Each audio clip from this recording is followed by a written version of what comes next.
C'est une question qui se pose plus de 1000 fois par année dans tous les foyers de la planète. Et si vous avez 65 ans, elle a été posée à peu près 71 175 fois depuis que vous êtes venu au monde. Imaginez-vous. Quelle est cette question? Qu'est-ce qu'on mange? OK, on va le refaire dans une minute. Cette fois-ci, c'est la devinette. Alors, je vais dire, quelle est cette question? Tout sera révélé dans un instant. OK? Alors, je vais juste refaire cette petite partie-là. Quelle est la question? Tout sera révélé dans un instant.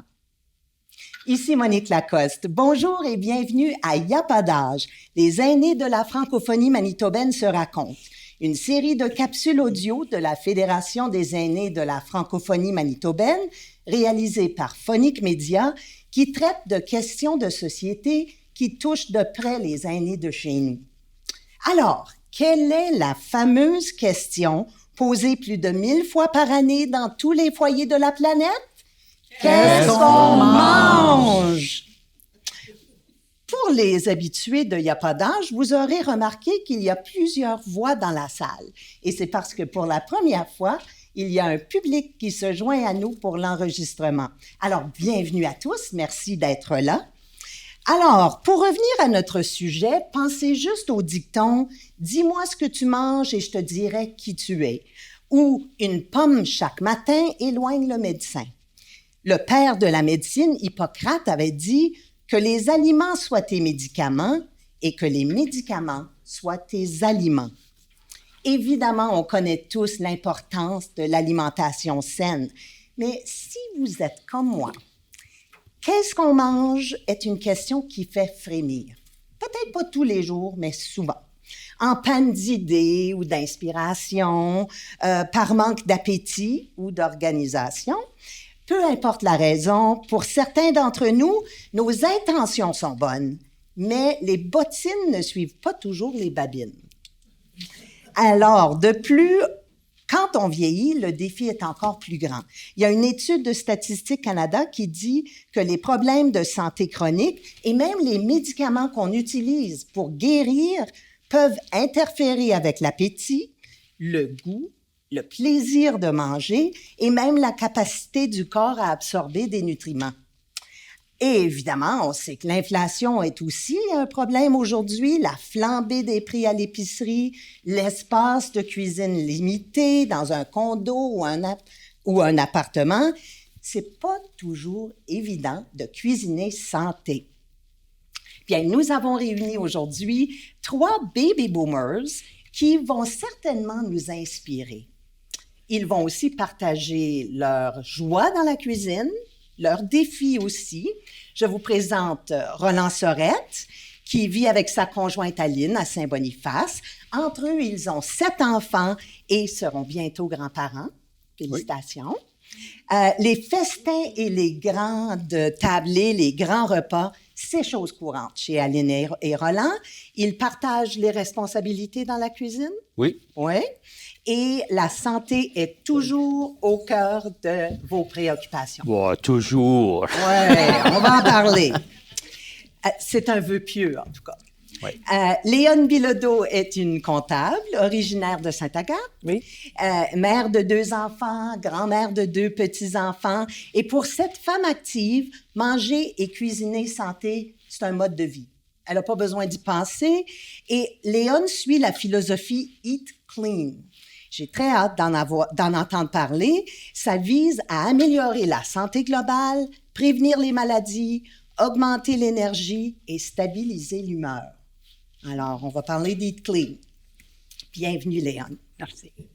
Joanne Lucier-Demers, c'est une mère de 3 enfants qui est maintenant à la retraite. Elle vit avec son conjoint Marc à Saint-Vital et Marc et Joanne s'habituent à leur nouvelle réalité puisque les 3 enfants ont quitté le nid maintenant. Joanne suit l'exemple de sa maman qui a toujours fait ses sauces tomates, ses biscuits, son pain. Chez elle, c'est les ingrédients qu'elle achète et pas la nourriture. La nourriture, elle fait ça elle-même. Et il n'y a pas de grand gaspillage chez eux non plus. Alors, j'ai très hâte d'être inspirée par vous tous. Bienvenue.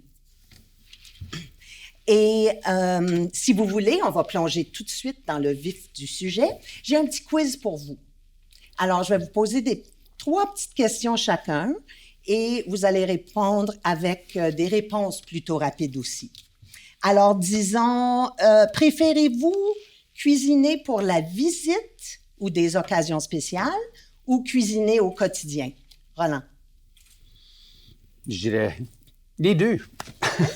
Léon? Moi, c'est pareil, les deux. Les deux. Puis pareil, c'est... Mais non, c'est différent lorsque je cuisine Ouais.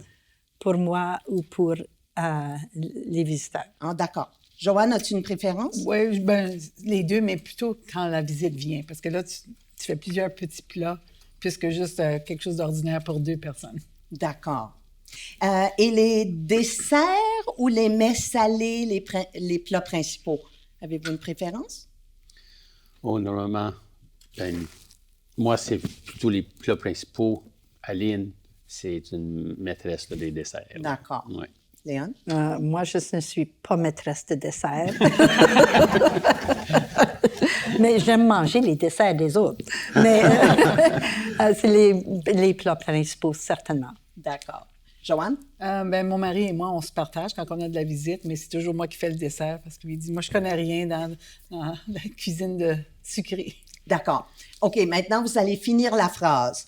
Je commence à préparer mon repas du soir, genre le jour avant, le jour même, le matin, le soir, c'est quand? L'après-midi, comme genre, on en parle, on dit OK, qu'est-ce qu'on a, hein, bon. OK. Puis là, on décide. D'accord, Léon? D'habitude, ça serait la même journée. Comme ce soir, j'ai préparé hier parce D'accord. que j'avais quelque chose aujourd'hui. Ah, prévoyante. C'est beau. Joanne? Oui, moi, je vais peut-être dégeler quelque chose le matin, mais là, comme en ce moment, j'ai des haricots blancs qui trempent pour de la cuisson à l'avenir, là, puis avec un peu de bœuf haché qui attend dans le réfrigérateur. Mais des fois, si c'est quelque chose, un poulet, je vais dire, bon, ben, on va sortir dégeler le poulet le matin, puis on va manger une grosse salade avec ça. Si on est juste les deux, c'est souvent une protéine avec légumes. D'accord. Maintenant, Roland, je veux te remercier d'être là pour représenter le genre masculin aujourd'hui. Est-ce que tu as toujours cuisiné? Oui, moi. Oui. Comment tu as appris à cuisiner? Ben, ma mère nous encourageait à nous essayer. Puis j'ai plein de frères qui ont travaillé, mettons, à la vieille gare ou des places comme ça. Puis j'ai toujours intéressé de participer à la cuisine. Puis mes oncles aussi, tu sais, côté de ma mère plutôt, là, ils aimaient ça, cuisiner. Oui. Alors. Et tu prends plaisir à cuisiner ou est-ce Oui. que c'est un devoir? Ben, quand les gens viennent, c'est bien, tu sais, puis tu as un plat plein. Puis là, tu dis, oh oui, ils aiment ça, tu sais. Puis là, alors, puis ça pourrait aller avec ça, puis on a ça. Puis, alors, tu sais, c'est excitant de cette façon-là. Quand tu manges, tu sais, à deux, puis ça vient un peu au signer, il faut amener un peu de piquant là-dedans, Ouais. là, ou changer les choses. Alors, on fait ça aussi un peu, là. Puis, et souvent, on prépare, mettons, des côtelettes, puis là, au barbecue. Ça, hier, c'est la première fois là, que je faisais depuis l'hiver. Puis là, j'en ai fait plein. Puis là, on en a mangé hier, mais là, on va peut-être faire une autre petite recette avec ça, puis ensuite, on gèle le reste. Alors, plus tard, on sait qu'on a quelques côtelettes qui sont là. D'accord. Alors, la planification, je pense que c'est un thème qui va revenir assez souvent cet après-midi. Toi, Léon, quand tu entends qu'est-ce qu'on mange, est-ce que tu prévois à l'avance ou est-ce que toi, tu es toujours emballé par la cuisine? Mon frigo, souvent, a l'air un peu vide, mais c'est parce que j'achète seulement qu'est-ce que j'ai besoin pour qu'est-ce que je vais faire pour cuire pour mes repas. Alors, j'en déduis que tu prévois quoi? Quelques jours à l'avance, une semaine à l'avance? Oui, quelques jours, une semaine. Et je regarde à qu'est-ce que je vais cuire et qu'est-ce qui pourrait faire pour une autre recette, et après ça, j'achète mes épiceries. En conséquence. Oui. Donc, l'inspiration, un jour, tu as juste envie de cuisiner quelque chose de différent, puis tu dois aller au magasin, je suppose, ou tu gardes tout le temps la routine de ce que tu as choisi? Non, pas toujours, mais souvent, comme les recettes que je suis inspirée à faire pour cette semaine-là. Ça me donne assez l'occasion de ne pas retourner au magasin. J'aime pas magasiner. D'accord. Pour nourriture. Alors, j'essaie de magasiner juste qu'est-ce que j'ai besoin. Et puis, je vais faire les recettes que j'ai déjà. Joanne, j'ai fait... pardon? Oui. J'ai fait référence au fait que moi, en tout cas, la question « qu'est-ce qu'on mange ?» tout de suite, j'ai le stress parce que pour moi, c'est comme « oh non, j'y ai pas pensé, je suis pas organisée, je sais pas ce que je veux manger ce soir, je saurai ce soir ce que je veux manger ce soir. » Est-ce que ça t'arrive, toi? Pas trop souvent, parce que j'ai toujours des ingrédients, un peu comme Léon, mon réfrigérateur, tu ouvres les 2 portes, c'est comme, oh, il y a toujours des condiments ou des choses régulières du réfrigérateur, mais mes tiroirs de légumes et fruits sont pas mal toujours pleins. Puis j'ai toujours des tomates congelées. Alors, comme là, avant-hier, j'ai fait une grosse sauce. J'ai dégelé à peu près 10 tomates dans une marmite. J'ai ajouté des lentilles rouges, de la basilic, un peu de... J'ai un gros sac de laitue d'épinards, mais un peu de ça dedans. Puis fait cuire des pâtes. J'achète des pâtes qui ont riz brun, lentilles et sarrasin dedans. Puis voilà, notre repas est fait. J'ai aussi toujours dans le congélateur des repas faits d'avance. Alors, je vais faire une grosse marmite comme je fais pas les cigares aux choux, ça prend trop de temps. Alors, je fais une marmite aux choux avec des choux, du riz puis du bœuf haché, disons. Je fais une grosse quantité, puis j'en mets 4-5 bocaux à geler. Puis on en mange ce soir-là. Alors, souvent, on a juste à dégeler quelque chose. Alors, je ne veux pas avoir à cuisiner chaque soir. Puis, tu vois, ce qu'on a mangé avant-hier, on a mangé hier soir. Ce soir, ça va être quelque chose de nouveau. Mais j'essaie de faire au moins pour 2 jours de suite. Alors, c'est jamais qu'est-ce qu'on va manger ce soir. D'accord. C'est déjà prévu à l'avance. Oui. Et ce que j'ai dit dans l'introduction, c'est que c'est un mode de vie que tu as appris, je pense, Joanne. Parle-nous de ta maman, comment elle faisait. Oui, ma mère cuisinait toujours, fait maison. On ne sortait jamais au restaurant, même pas pour nos anniversaires de naissance.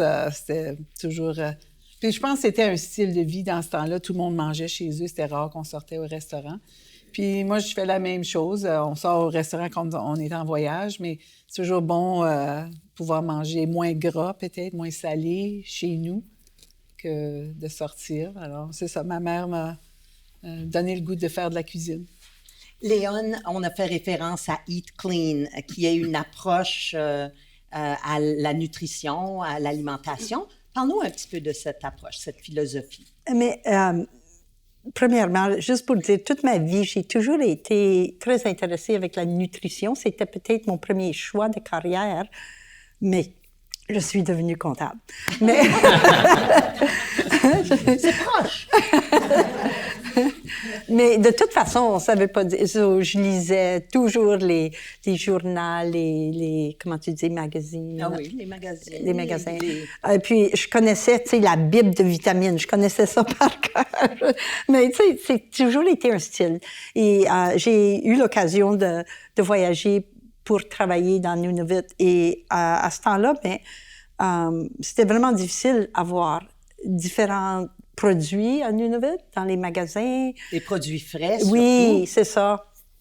Et puis, ça, j'étais dans mes quarantaines. Et puis, j'avais mis du poids parce que je mangeais pas de la même façon que je mangeais d'avance. Et puis, alors, j'avais trouvé un livre lorsque j'avais voyagé à Victoria. Et puis, ça s'appelait « Eat Clean » by Tuscarina. Puis, c'était vraiment comme intéressant. Et j'ai commencé elle avait juste un livre à ce temps-là, puis j'ai commencé à suivre ses petites recettes. Et puis, j'avais perdu tout le poids que j'avais pris quand j'étais à Nunavut. Et puis, depuis ce temps-là, j'ai acheté tous ses livres. Et puis, elle a des bonnes recettes et c'est simple. Et puis aussi, j'achète jamais des produits déjà faits, comme en boîte ou rien comme ça. Alors, comme Joanne. Puis, c'est quoi l'approche quand on dit « eat clean », qu'est-ce que ça veut dire? Mais « eat clean », ça veut dire qu'il n'y a pas de produits, il n'y a pas de... c'est tous des produits naturels. C'est exactement un peu comme Joanne fait aussi. Tu sais, tu cuis tout à la maison. Comme tes haricots qui sont en train dans l'eau pour... Alors, tu fais beaucoup de tout. Tu n'achètes pas beaucoup de cannes, tu achètes pas beaucoup de choses. Passez-vous la journée dans la cuisine, mesdames? Non, pas du tout. Pas du tout. Non plus. Non, hein? C'est comme faire la toilette. Ta toilette, à tous les jours, tu brosses tes dents. Là, tu dis, OK, mais j'ai besoin des haricots pour ça. Je vais mettre ça dans l'eau, puis là, c'est dans là.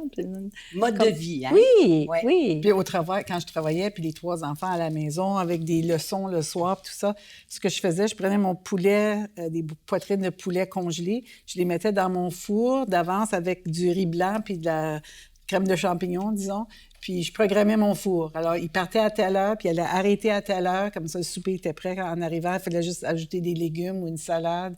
Puis ma mijoteuse, mon four, c'est ça, c'était mes robots culinaires. Ouais. Non, c'est juste une façon de vivre. Évidemment, c'est de toute évidence, vous êtes vraiment des zélés dans la cuisine, des zélés de la santé aussi. Parlons des défis, par contre. C'est peut-être pas vous, mais imaginez des gens comme moi et d'autres gens qui ont des défis dans la cuisine, surtout en vieillissant. Peut-être des gens que vous connaissez autour de vous. J'ai mentionné, par exemple, le fait que quand on vieillit, c'est peut-être pas votre cas encore, mais quand on déménage dans un condo, par exemple, ou quand on a été habitué d'avoir une cuisine pleine d'outils, puis on les a plus, on ne les a plus. Qu'est-ce qu'on peut faire dans ce nouveau contexte, selon vous, pour adresser ce défi-là? Bien, peut-être, il y a comme des services je sais pas, que tu peux acheter des repas congelés. Puis les gens, c'est ça que il y a des aînés qui font ça parce que c'est plus facile. Puis des fois, tu peux peut-être dégeler quelque chose puis le garder pour faire 2 repas, 2 jours de suite. Comme ça, tu n'as pas à te casser la tête à penser à quelque chose. Il y a des services. Je suppose que c'est plus santé que peut-être aller au magasin acheter la lasagne, que c'est surtout du gras dedans, peut-être. Oui. Je sais qu'un défi que des gens rencontrent de plus en plus dans leurs repas de famille, quand ils invitent des gens chez eux, c'est toutes les restrictions alimentaires.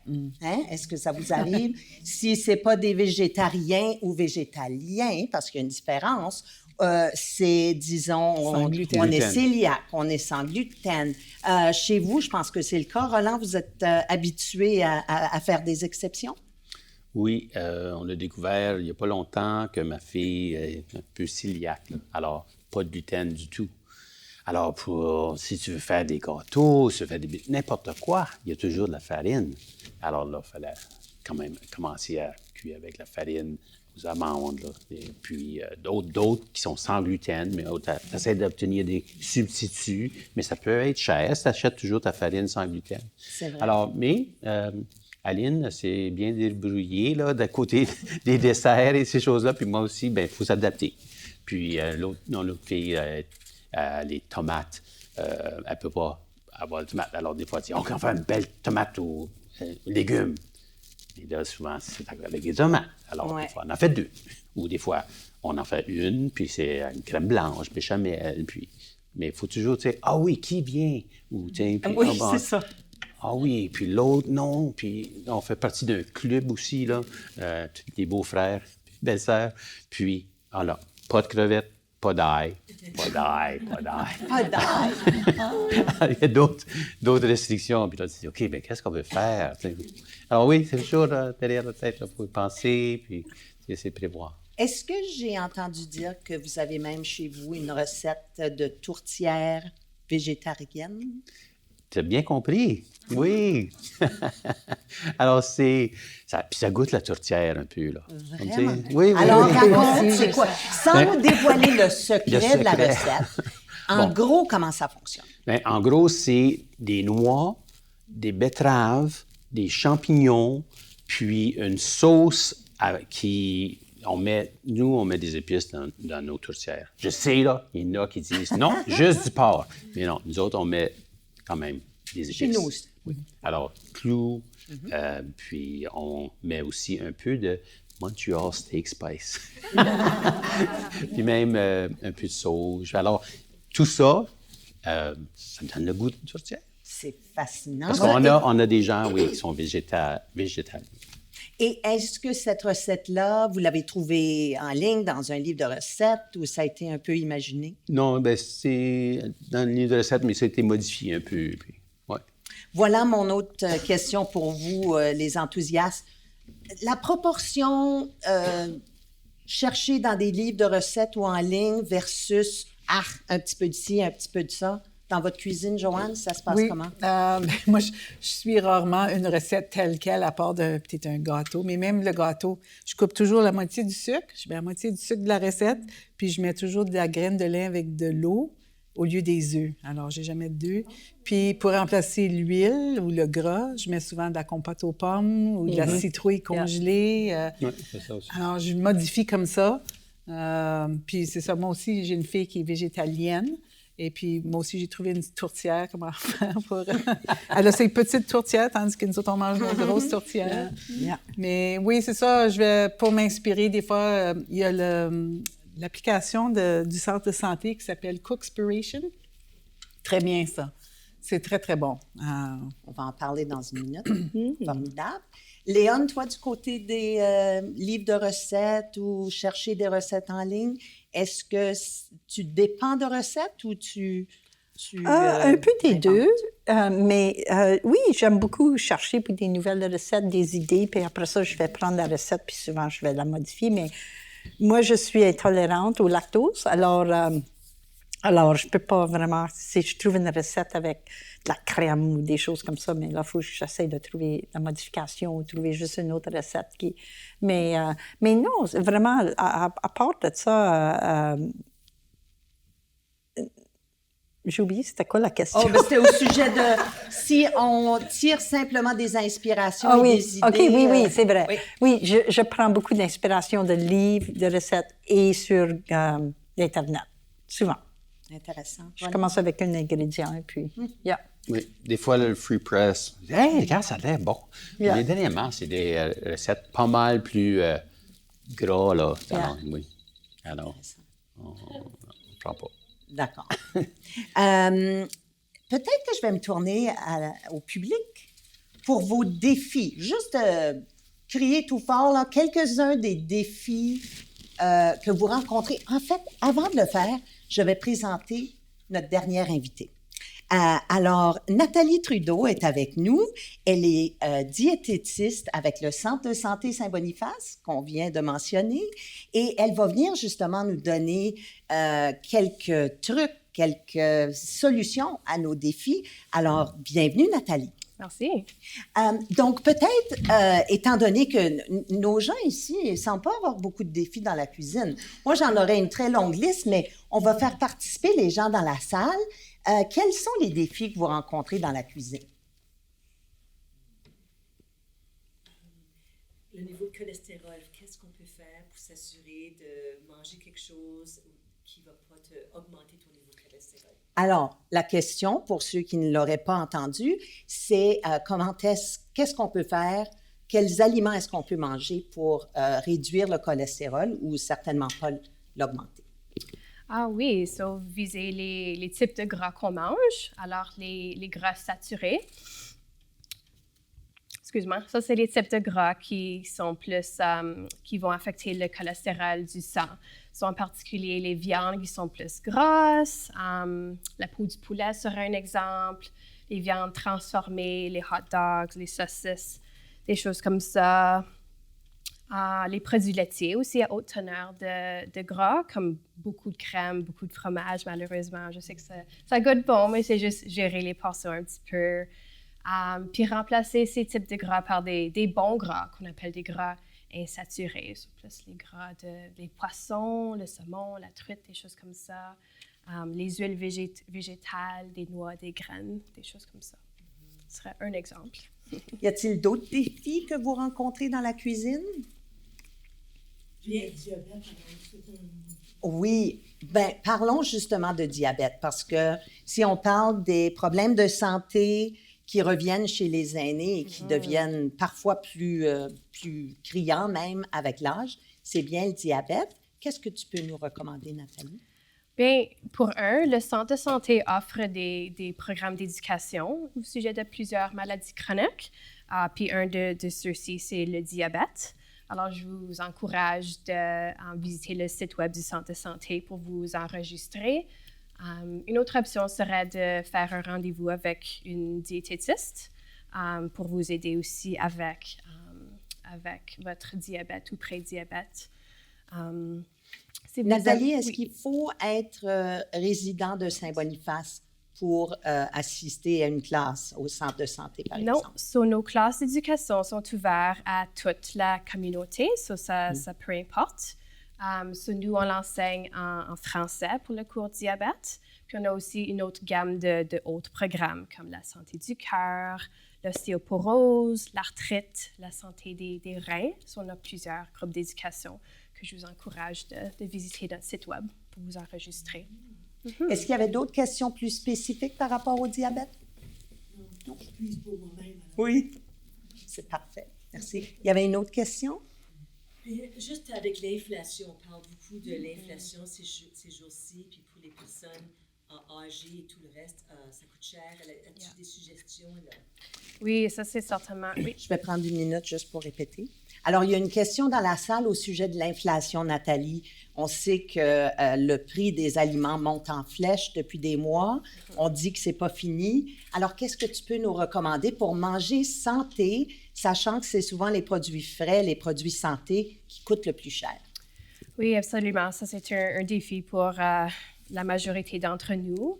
Ce que je pourrais dire, c'est de trouver des produits qui sont moins coûteux. Par exemple, pour les fruits et les légumes, trouver ceux qui sont plus locaux, en vente, mais aussi ceux qui sont congelés sont nutritifs juste comme les frais. Alors ça, c'est certainement quelque chose à faire.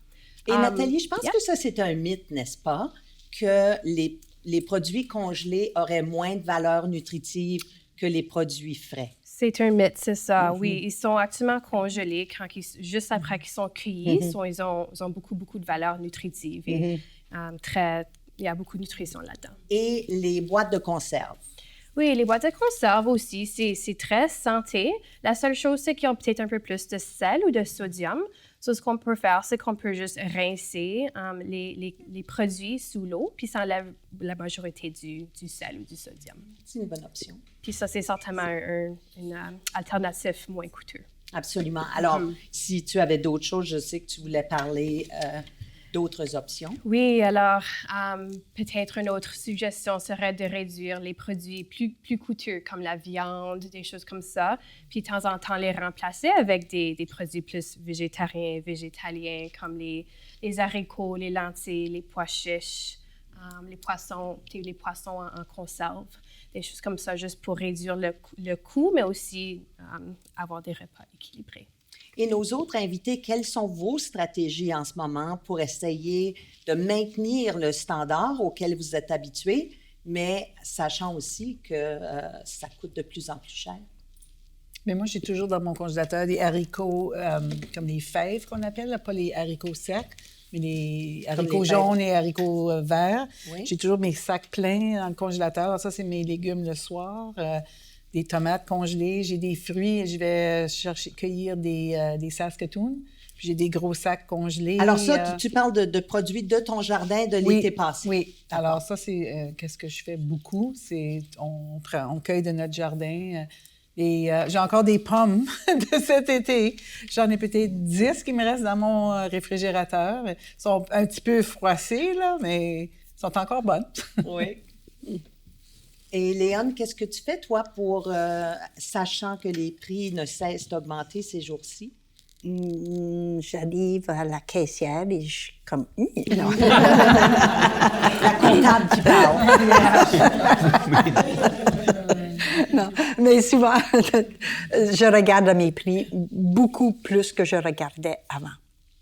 Et si c'est vraiment comme « Ah, j'ai pas vraiment besoin de ça », j'élimine beaucoup de produits que j'achetais d'avance.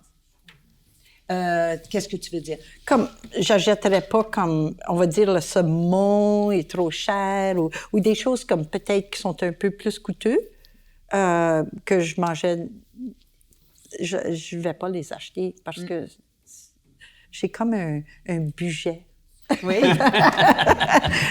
Et j'essaye de rester dans mon budget. absolument. Yeah. Roland, as-tu des trucs? Un peu comme Joanne, là, on fait des sauces, on les gèle. Yeah. Des sauces quand les tomates sont à l'automne. On a Alors, plein de vous avez tomates. un jardin chez vous. On a un jardin, mais on a aussi des amis qui nous disent « Hey, on a plein de tomates, on a plein de zucchini, on a plein de... » C'est Alors, toujours bon d'avoir des amis qui ont un grand jardin, n'est-ce pas? À notre... Puis, C'est ça. J'utilise aussi l'application Flash Food parce que je magasine à Superstore. Puis tu vas voir, puis c'est réduit à 50 Alors ça, c'est très utile. T'achètes, tu dis oui, je vais acheter ça. Puis après ça, tu vas le ramasser dans un réfrigérateur à l'entrée. Et ça s'appelle comment? Flash Food. Intéressant. Moi, j'ai une autre suggestion. Oui? Aussi, qu'est-ce que je fais, moi, c'est lorsque je fais la cuisine et on coupe le céleri ou on coupe ci, ça, puis il y a toujours des restants. Je sais je le mets dans le compost, mais souvent, qu'est-ce que je fais, c'est qu'est-ce qui est bon, je le mets dans un sac, comme même des tomates qui viennent un peu comme ridées ou quelque chose, mais tout dans un sac dans le congélateur. Quand j'en ai assez, je vais tout mettre ça dans un comment tu dis ça? Un sac en plastique. Non, pas les sacs. bocal? Les sacs que tu mets dans... Compost? Non. Un petit net. Tu mets ça dans... Je mets de l'eau dans ma... Oui. Je mets comme un oignon, Sous-vide. des choses, puis je mets... C'est ça? Sous-vide? Non, c'est pas le sous-vide. C'est comme mais je mets ça, puis je fais mon bouillon Un moi-même. bouillon de soupe. De légumes. Oui, un bouillon de en légumes. Fait, les retailles aussi. Oui. Les retailles de Oui, carottes. tout. Oui, Puis je mets tout ça dans un sac dans le congélateur. Et puis là, c'est tellement, tellement bon. C'est très vrai, ça, oui. Oui. Moi, j'achète du céleri au magasin, je coupe toutes les têtes, je garde ça dans un sac, puis ça, je mets carottes, oignons, céleri avec un bouillon, puis... parce que mes carcasses de dinde, j'aime toujours faire bouillir ça. Ça, c'est mon bouillon. J'ai plusieurs contenants de bouillon, puis ça, je vais dégeler ça, puis mettre... Quand j'achète du céleri, je vais mettre... Il y a rarement quelque chose qui va dans mon compost ou dans la poubelle. Intéressant. Joanne, tu as fait référence à une application, je pense, ou un logiciel du centre de santé? Ben, c'est un site web, Cookspiration, je sais Oh, pas. OK. C'est un site web des diététistes du Canada. C'est pas D'accord. du centre de santé, mais j'aime beaucoup cette application. C'est des idées de recettes essentiellement, puis c'est français-anglais. Et puis, tu peux même choisir les catégories comme les genres, comme végétalien ou des goûters, des collations, déjeuner. J'aime beaucoup cette application. Moi, j'aime mettre dedans les ingrédients que j'ai. Disons, j'ai brocoli, poisson, tu mets les noms, puis ça te sort des recettes, puis c'est tout là. Et, récemment, quand je vais en voyage en voiture, il y a les barres, il y a juste 6 ingrédients dedans, puis je les fais. C'est comme des barres granola, mais beaucoup moins sucrées que celles qu'on achète. Et puis, ça se garde très longtemps avec des flocons d'avoine, des amandes, du beurre d'arachide ou beurre d'amande, ou juste le wow butter, là, si quelqu'un est allergique. Et puis, des dattes. Et là, j'essaie de passer par cœur, là. Puis, tu tasses ça, tu n'as même pas besoin de les cuire. Puis, c'est très bon. Fantastique. Nathalie, si nous pouvions changer une habitude vis-à-vis l'alimentation saine, surtout si on a 55 ans et plus, qu'est-ce que ce serait? Oh, bonne question. Je dirais, c'est juste être plus conscient de nos habitudes de manger.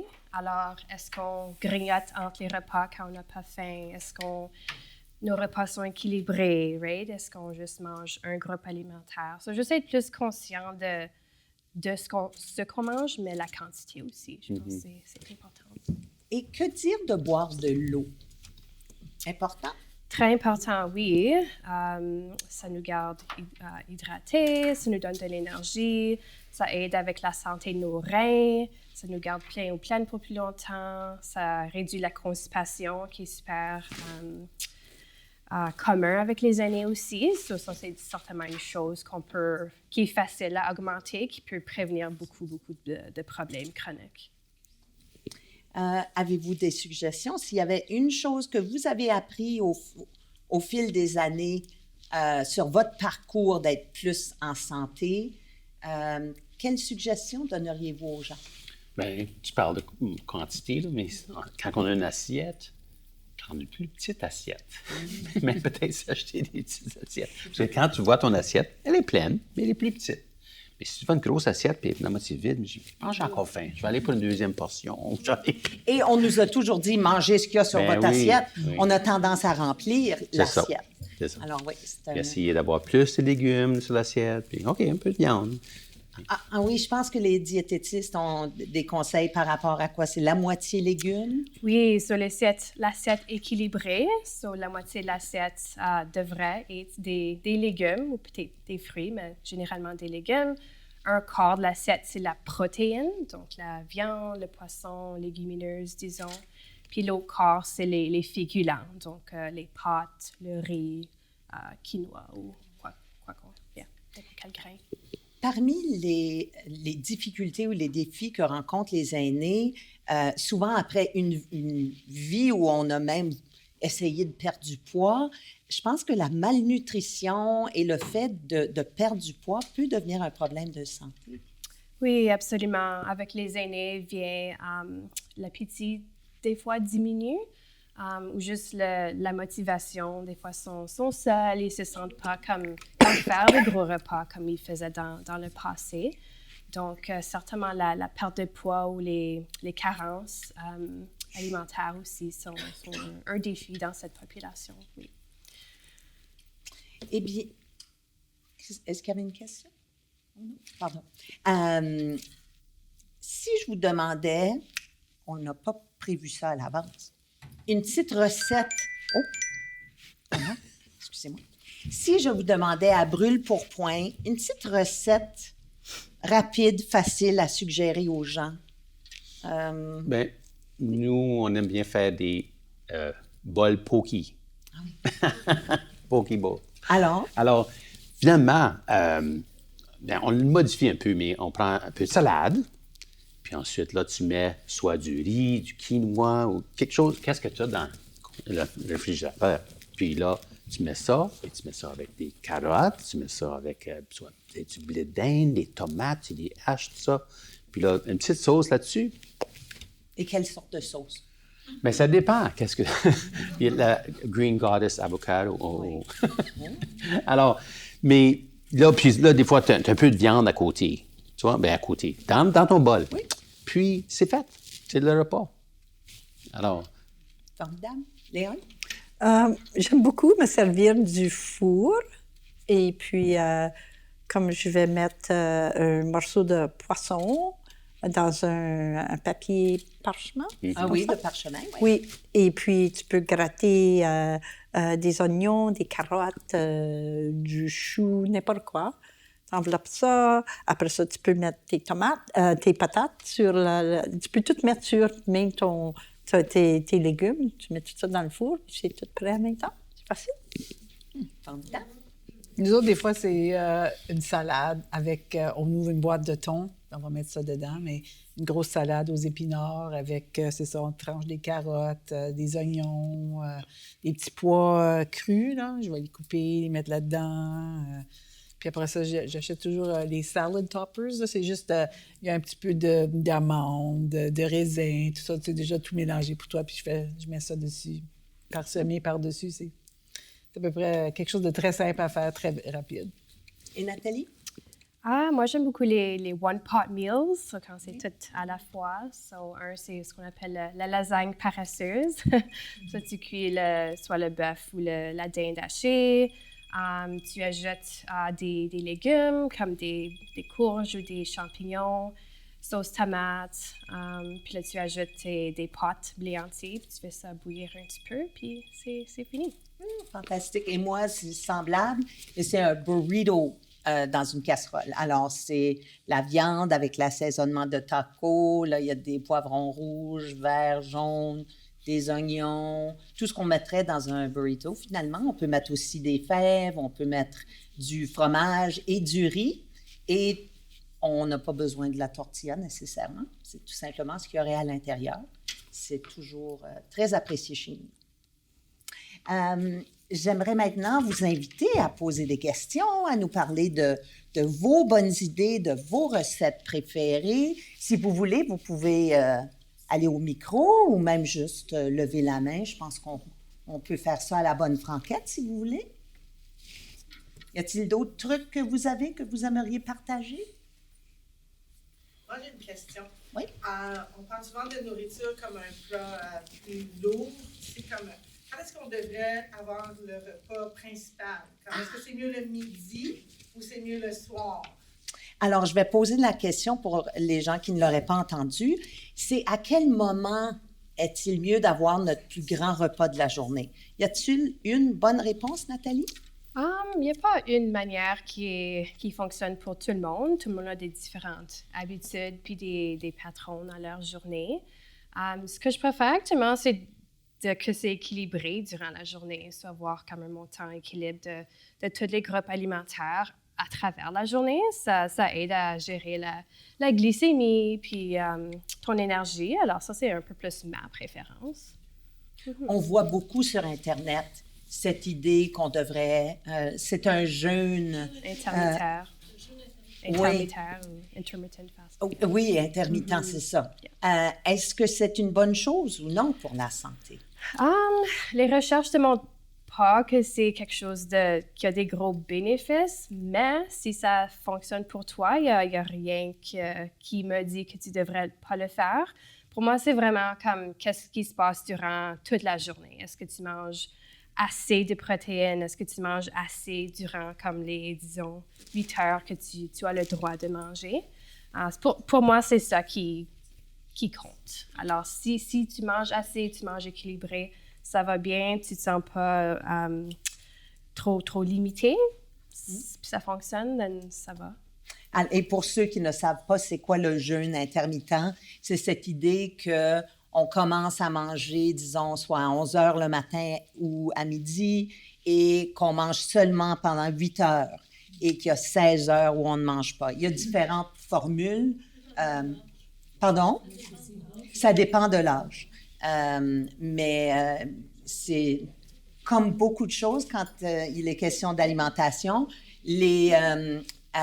comment on appelle ça, les modes, disons, sur Internet, tu sais, tout à coup, le jeûne intermittent arrive souvent sur mon fil, moi. Alors, quels sont les autres modes qu'on voit? Le keto, par exemple. Keto, oui, j'allais dire keto. Ça, c'est éliminer ou vraiment limiter les glucides, comme les féculents, les pâtes, le pain, le riz, beaucoup de fruits, n'importe quoi qui est sucré. Est-ce que c'est une bonne idée pour des gens de 55 ans et plus de limiter ou d'éliminer finalement toute une partie de ce qu'on est habitué à manger? Généralement, non. Quand tu enlèves une catégorie, tu enlèves beaucoup de nutriments. Donc, quand tu enlèves le riz, les pâtes, le pain, tu enlèves beaucoup de fibres qui est importante pour le diabète, pour le cholestérol, pour la digestion. Tu enlèves beaucoup de vitamines, de minéraux, de l'acide folique, des choses comme ça. So, généralement, non. Puis, c'est pas quelque chose qui est soutenable non plus. C'est un autre mode, je dirais. Je pense manger un peu de tout, mais en quantité raisonnable. Moi, c'est ça. Je me limite pas de « je mangerai pas ça » ou « j'essaie de manger de tout ». Bien, Joanne, je pense que c'est un excellent mot de la fin. J'en profite pour remercier Roland Sorette, Léon Bilodeau, Joanne Lucier-Demers et Nathalie Trudeau. On les applaudit?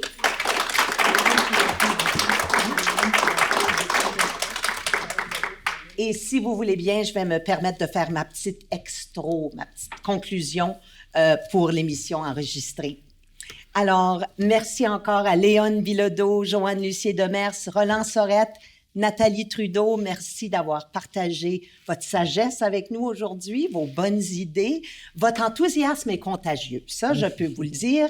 Je pense que j'ai aucun doute que nos auditeurs vont retrouver l'envie de cuisiner ou avoir encore plus de plaisir à le faire et de s'alimenter de manière équilibrée. Vous venez d'écouter « Y a pas d'âge », des aînés de la francophonie manitobaine se racontent. Cette série de capsules audio est produite par la Fédération des aînés de la francophonie manitobaine et réalisée par Phonique Média. Cette série a été rendue possible en partie grâce au financement du gouvernement du Canada. Le mot de la fin revient à Julia Child, auteure de livres de cuisine et bien sûr légende de la télévision. Joanne, tu vas aimer ça? La modération, de petites portions, déguster un petit peu de tout, ce sont les secrets du bonheur et de la santé. Merci Julia, merci à vous tous. Ici Monique Lacoste. Merci d'avoir été là et à la prochaine.